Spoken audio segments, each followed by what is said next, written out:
Hi friends, ఎలా ఉన్నారండి? నేను మీ హరిని. ముందుగా అయితే ప్రతి ఒక్కరికి ధన్యవాదాలండి. చాలా థ్యాంక్ యూ. నాకు మీకు తెలిసిందేను, నేను సింగపూర్‌లో సైకిల్ ట్రావెల్ చేసినప్పుడు అనుకోకుండా కొంచెం హెల్త్ ఇష్యూ అయితే సడన్‌గా అయితే ఇండియాకొచ్చేసాను. ఇండియాకొచ్చిన తర్వాత అయితే ఇక్కడ ట్రీట్మెంట్ అయితే తీసుకున్నానండి. 2 వీక్స్. ఒక 10 డేస్ అయితే ఫుల్‌గా బెడ్ మీదే రెస్ట్ తీసుకున్నాను. ఇప్పుడు కొంచెం హెల్త్ రికవరీ అని అనుకుంటున్నాను. నాకు బాగానే అనిపించింది. అందుకోసమే ఈ వీడియోతో అయితే మీ ముందుకైతే వస్తున్నానండి. చాలా అయితే నేను హెల్త్‌లో రికవరీ అయితే అయిపోయానండి. దీనంతటి కారణం మీ అందరి సహకారం, సపోర్ట్, మీ అందరి ఆశీస్సులు నా మీద ఉన్నాయని త్వరగా అయితే కోలుకునేసాను. ఇంకా ఏదైనా రైడ్ స్టార్ట్ చేద్దామని చెప్పి నా సైకిల్ అయితే చూశాను. నిన్న నైట్ చూశానండి. ఫ్రంట్ టైర్ అయితే పంచర్ అయింది. సరే నేను ఒకసారి ఓపెన్ చేసి పంచర్ అయితే వేసాను. చూద్దాము అని. వేశాను. మళ్ళీ ఎర్లీ మార్నింగ్ కల్లా మళ్ళీ టైరు మళ్ళీ గాలి అయితే పోయింది. ఆల్మోస్ట్ అంటే నేను 2 సార్లు ట్రై చేశాను.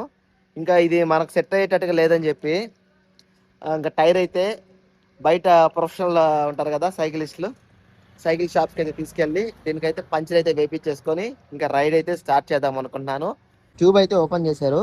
ఇది చూస్తున్నారు కదా, ఇది నేను నిన్న వేసిన పంచరు. ఇది ఏంటంటే కరెక్ట్గా మనకి ఏమంటారు, ట్యూబ్ అటుగా ఇటు ఒక కార్నర్ ఉంటాయి కదా, ఆ కార్నర్లో ఈ ఘాటు మీద రావడం వల్ల నేను వేసిన ప్లాస్టర్ అనేది కరెక్ట్గా వేయలేదు. అందువల్ల గాలిపోతా ఉంది. అంటే ఒక పంచరే నేను ఏదైతే వేసానో అదే పంచరు. అంటే మనం చేసింది ఏంటంటే రఫ్ చేయలేదు, నార్మల్గా దానికి లైట్గా అట్లా రుద్ది అట్లా వేసారు. ఇప్పుడు రఫ్ చేయడం వల్ల ట్యూబ్కి మనం వేసిన పంచ స్టిక్కర్ అనేది కొంచెం గట్టిగా అతుక్కుంటుంది.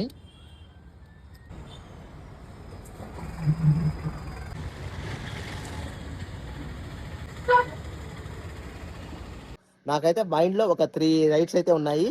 ఆ ఏ రైడ్ అనేది నెక్స్ట్ వీడియోలో అయితే పెడతాను.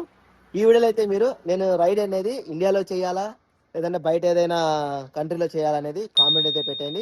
మరి ఉంటానండి. మర్చిపోవద్దు, ఎప్పట్లాగే మీ అందరి సహకారం కోరుకుంటూ బాయ్ బాయ్. మర్చిపోవద్దు, సబ్స్క్రైబ్ కొట్టేసేయండి. మన ఇన్స్టా అయితే ఫాలో అయిపోండి. ప్లీజ్ సబ్స్క్రైబ్ మీ. నేను మీ ట్రావెలర్ హరి.